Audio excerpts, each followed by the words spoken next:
Hey, what's going on, everybody? Welcome back to Rasssln Rantin, and this is a commentary. So recently I was listening to Booker T, and this is not a slight against Booker T, because Booker T, definitely, I respect the guy. He does say some goofy stuff sometimes, but you absolutely have to have respect for Booker T. How can you not? But he did something, he was talking about this whole Kofi Kingston thing, and of course, obviously, if you can't see this video, I'm African American, so there is a little bit of kinship to the storyline that's going on right now and all the things about there never being a black WWE champion. There's been a black ECW in WWE champion. There's been a black World Heavyweight Champion, which was a descendant of the WCW Championship. But the WWE title, the title that represents the company, has never been held by an African American wrestler. You can put a caveat in there and say that The Rock is half Samoan, half black, so that kind of counts, kind of like Barack Obama, but, you know, things are what they are. There's never been, there's never been a full black heavyweight WWE champion. So it's nitpicking, but that's not what this is really about. What this is really about is that I was listening to him talk, and him and the other guy from whatever podcast they associate with, they were trying to name 20 black wrestlers, and they couldn't. And that surprised me. And again, I'm not going to knock Booker T, because Booker T clearly obviously knows more than 20 black wrestlers. I mean, in short, he was trying to make a point, though, that probably most fans cannot name 20 black wrestlers. But I was just looking through the history of some of them. I mean, I started, and I, of course, as I always do, I can name 20 black wrestlers, and rattled off more than 20, and that wasn't even including the women. But I did want to talk to some of you guys about some of the black wrestlers who, when you hear this list, because I wrote this list up, and then I added some names that I did miss a couple of names, and there still aren't all the names on here, obviously, but some of the people here, if you don't know any of them, here are some wrestlers that you definitely want to check out. Of course, Coco Beware, you know, WWF in the 80s, the Birdman, you know, he was very popular, especially during the 80s in WWF. The Junkyard Dog, JYD, probably an OG as far as I'm concerned.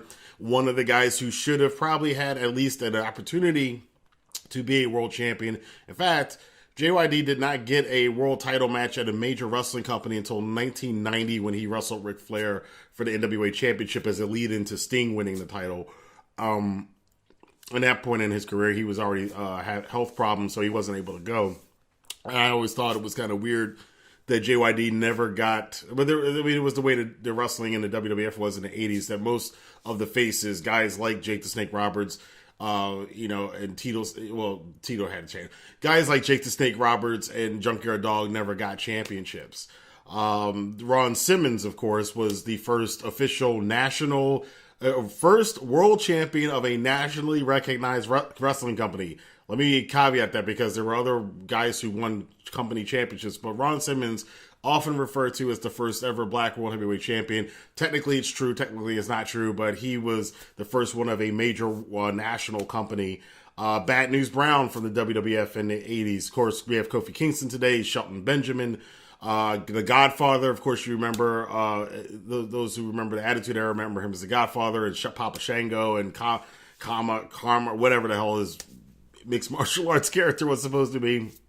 Mark Henry, of course, was World Heavyweight Champion and ECW Champion in WWE. D'Lo Brown from the Nation of Domination. Big E Langston, obviously. Bobby Lashley, obviously. Mr. Hughes, who played basically a black Big Bubba Rogers. He was a bodyguard for Triple H at one point in time, and he was a bodyguard for other people at WCW, had a run in WCW.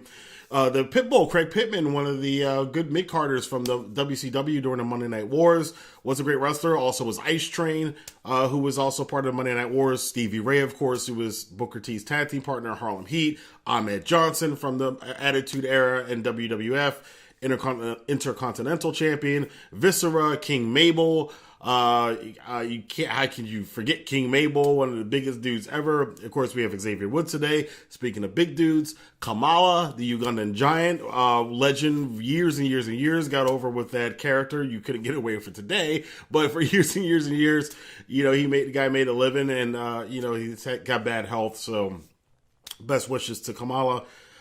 Vincent Virgil, whatever they called him, depending if he was in WCW, they called him Vincent to make fun of Vince McMahon. And when he was in the WWF, they called him Virgil, which is Dusty Rhodes' real first name. That's where that came from. That guy got a very far off of insider jabs.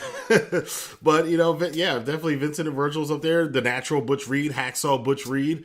Him and Ron Simmons were a tag team Doom, world tag team champions in WCW back when WCW was stacked with tag teams in the early 90s. Their matches against the Steiner brothers were always awesome. The Big Cat, Ernie Ladd. How could you forget about him? Iceman King Parsons. This is one where a lot of younger fans, especially today, probably never heard of Iceman King Parsons.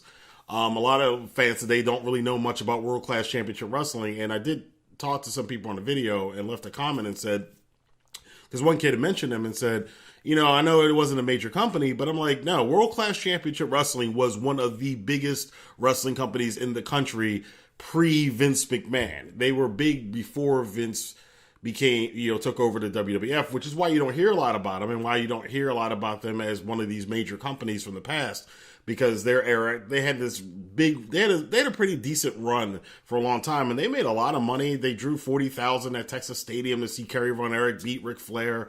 The Von Erich Freebird feud was, of course, stuff of legend. Michael Hayes isn't overselling that. It was a huge, huge feud back in the early 80s.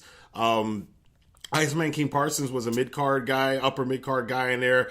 Wrestled a lot of great matches. I have a lot of fond memories of watching him. And World Class Championship Wrestling was on ESPN, for God's sake. So it wasn't a minor company. Also, Pistol Pez Watley. From the Crockett era. We can talk about some of the women. Awesome Kong, obviously. Sasha Banks, Dark Journey. Of course, Miss Jacqueline. You're looking at today with some of the wrestlers today, like Naomi, female wrestlers. MVP, Montaineous, Port, whatever. The first IWGP Intercontinental Champion. A guy who I always thought was going to be a lot higher in WWE than he was. And he kind of they never let him get there, but that guy had such a great gimmick, and it's just, it's a shame that he didn't really ever catch on like that. I always thought MVP was a great character. How can we forget Devon Dudley, the Dudley Boys, Abdullah the Butcher, for God's sakes, Bobo freaking Brazil. I mean, come on there. Tony Atlas, Ember Moon today. As far as the females, Ricochet, SD Jones, Special Delivery Jones, great lower mid-card guy in WWF during the 80s. Keith Lee today, obviously, is hot. Apollo Crews is hot. Used to be Uhaa Nation. Rufus R. Jones. If you do not know Rufus R. Jones, you got to go look up some Rufus R. Jones. Absolutely. Crime Time. I'll include Crime Time in this as well. Velveteen Dream today.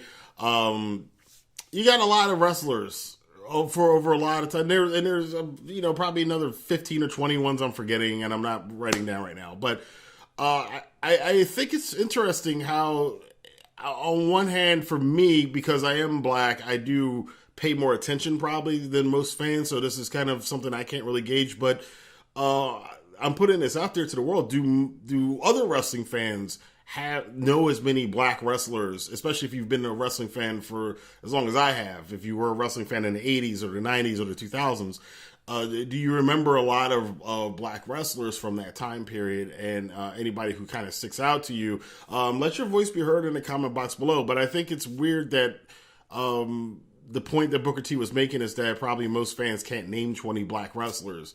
Even though I can, I'm not so sure as that's how most other fans think. So let me know what you guys think in the comment box below. Until then, if you like this video, hit the like button, subscribe to this channel, and definitely share this video on Twitter, Facebook, Instagram, or wherever you talk about pro wrestling and sports entertainment. I'll see you guys for more news, rumors, and commentary here on Rasssln Rantin. Have a good day.